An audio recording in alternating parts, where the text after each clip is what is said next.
బానే ఉన్నాయండి. ఇవి తినేసి వేడి వేడి కాఫీ తాగితే ఉంటది సూపర్.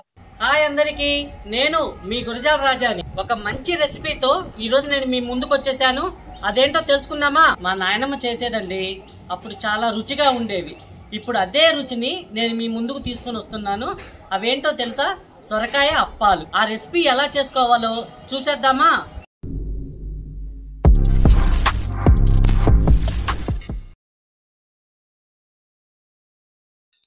సొరకాయ అప్పాలకి కావాల్సిన పదార్థాలు ఏంటో చూద్దామండి. ఒక ప్లేట్ లోకి ఉల్లిపాయలు, కొత్తిమీర, అల్లం, జీలకర్ర వేసుకొని పక్కన పెట్టుకోవాలి. తర్వాత ఒక సొరకాయని తీసుకొని పైన చెక్కు తీసేసి తురుము పట్టుకొని ఉంచుకోవాలి. ఒక పెద్ద పళ్ళాన్ని తీసుకొని ముందుగా ఒక అరకిలో సుమారు బియ్య పిండిని వేసుకొని దానిలో ముందుగా కట్ చేసుకున్నటువంటి ఉల్లిపాయ ముక్కల్ని, సొరకాయ తురుముని వేసుకోవాలి. రుచికి సరిపడా ఉప్పు, ఒక చిటికెడు పసుపు, కారాన్ని వేసుకొని బాగా కలుపుకోవాలి.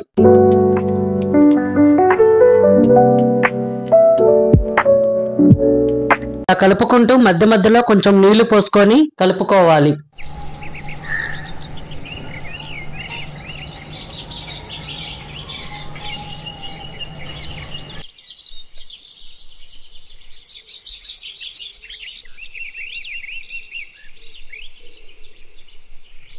సరిపడా నీళ్లు వేసుకొని కొంచెం ముద్దలాగా కలుపుకోవాలి. కలుపుకున్న పిండిలో ఉప్పు సరిపోయిందో లేదో ఒకసారి చెక్ చేసుకోండి. తర్వాత 2 ప్యాన్లు పెట్టుకొని ఇలా ఒక కవర్ లో అప్పాల్లాగా చేసుకొని ఆ పెనం మీద వేసుకొని కాల్చుకోవాలి.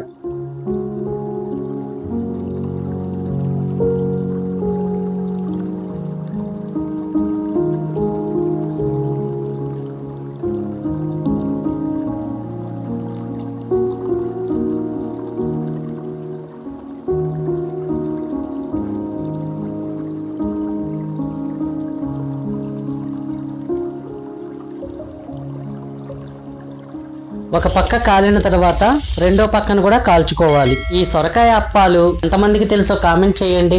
ఇప్పుడే మా అమ్మాయి స్కూల్ నుంచి వచ్చింది.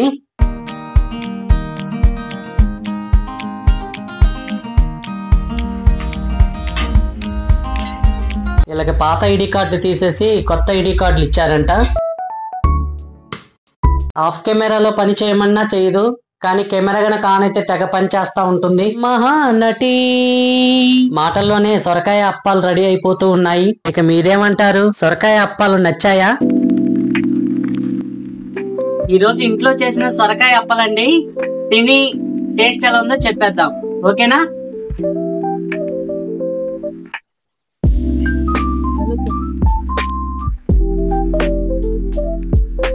బానే ఉన్నాయండి, టేస్ట్ చాలా బాగుంది. ఇవి తినేసి వేడి వేడి కాఫీ తాగితే ఉంటది సూపర్. ఆహా, అద్భుతం అండి.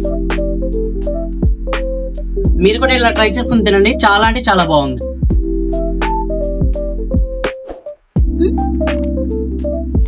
వీడియో నచ్చితే లైక్ చేసి సబ్స్క్రైబ్ చేసుకోవటం మర్చిపోవద్దే. బాయ్.